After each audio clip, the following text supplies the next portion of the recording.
ధైర్యం ఇదే నేను మారానని చెప్పాడని నమ్మారు.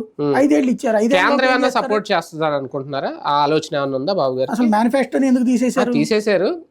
చాలా క్లియర్ గా సంక్షేమ పథకాలు సంబంధించి మేనిఫెస్టోని అక్కడ పంపించగా అసలు ఒక కారణం మీద వాళ్ళు మేనిఫెస్టోని అడిగారట. ఇక్కడ ఉన్నటువంటి 3-4 బీజేపీ నాయకులు అధినాయకత్వాన్ని కంప్లైంట్ చేశారు. పక్కనేమో మోడీ అమిత్ షా దేశమంతా తిరుగుతా ముస్లిం రిజర్వేషన్ తీసేస్తున్నాం అంటే వీళ్ళు మేనిఫెస్టో ముస్లిం రిజర్వేషన్ ఉంటారు ఏం చెప్పి పెడుతున్నారు. దాని మీద నరేంద్ర మోడీ బొమ్మ పెడుతున్నారు, మనకు కమలం బొమ్మ పెడుతున్నారు. రేపు ఇది రిలీజ్ అవగానే దేశంలో ఉన్న ఆల్ మీడియా ఇంటర్నేషనల్ మీడియా కూడా ఇదిగో డబుల్ స్టాండర్డ్ అంటారు.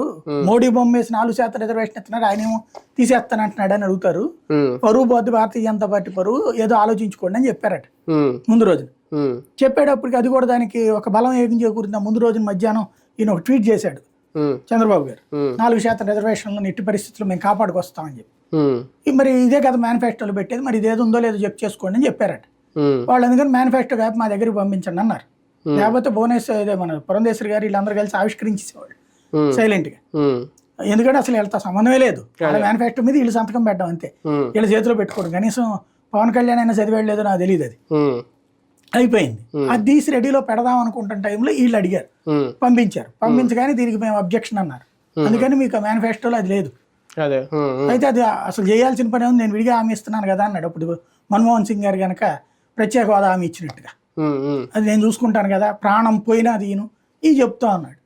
అట్లాగే అప్పుడు ఇవన్నీ చూసి సంక్షేమ పథకాలు ఈ లిస్ట్ అంతా చూసి ఏంది అసలు మన పాలసీకే విరుద్ధం కదా అని చెప్పి ఇప్పుడు బయటకు వస్తే